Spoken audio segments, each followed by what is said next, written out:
Hello, bonjour, je vais parler de Meghan Markle. Je vais revenir sur une vidéo que j'ai faite il y a peut-être 2-3 jours de cela, dans laquelle je parlais d'un article dans le Hollywood Reporter, qui est un grand journal maintenant, site internet aux États-Unis. C'est assez sérieux. Ce site a fait un article sur Meghan Markle et j'avais dit que c'est un article sur cette histoire de harcèlement qui était sorti en Angleterre. Et j'avais dit qu'ils avaient repris tout ce qui avait été dit dans les articles des tabloïds pour faire comme si c'était arrivé aux États-Unis.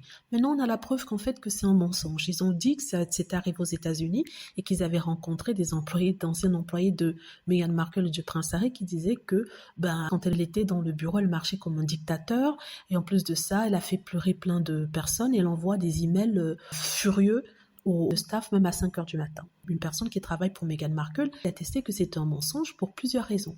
Elle explique que cette histoire d'elle qui marche dans le bureau comme un dictateur faisant des allers-retours tous les jours, c'est complètement faux parce que les bureaux de Hartwell sont à Los Angeles et Meghan Markle vit à Montecito. Donc entre Los Angeles et Montecito, il y a près de 2 heures, voire même 2 heures et demie de trajet. Et que Meghan Markle ne vient pas au bureau, elle travaille à distance parce qu'elle reste auprès de ses enfants. Ça, c'est déjà un mensonge qui saute. Et ils ont parlé d'emails qu'elle envoyait à 5 heures du matin. La personne a dit en fait qu'elle n'a jamais reçu d'email de Meghan Markle à 5 heures du matin. Et que quand elle envoie même des emails en dehors des heures, il y a toujours marqué en dessous que, s'il vous plaît, tenez en compte que mon temps de travail n'est pas le vôtre et ne faites rien de cet email-ci que lorsque vous êtes dans les heures d'ouverture de la compagnie. C'est-à-dire qu'en dehors des heures d'ouverture du temps de travail, ils ne sont pas obligés de répondre ou de faire quoi que ce soit. C'est le deuxième mensonge qui tombe. Et pour les hommes qui pleurent, comment peut-elle rencontrer les hommes et les faire pleurer si elle n'est pas dans le bureau? Donc, cette personne a dit ça dans le magazine People en disant que,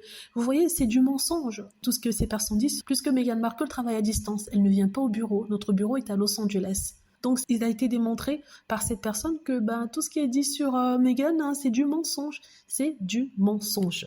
Et vraiment, ça m'a fait bien rigoler. Et il a été révélé en fait que la raison pour laquelle cet article a pu sortir, c'est parce que le propriétaire de la moitié des actions de l'entreprise est devenu proche de Rupert Murdoch avec lequel il vient de signer un contrat pour une autre de ses compagnies. Vous voyez comment ce monsieur Rupert Murdoch transporte la haine. Et ils ont dit qu'ils ont fait sortir cette information-là juste au moment où le prince Harry allait fêter ses 40 ans. C'est pour contrer toute la bonne humeur, toute la gentillesse et tous les vœux qui ont été envoyés au prince Harry, vœux auxquels il ne s'attendait pas.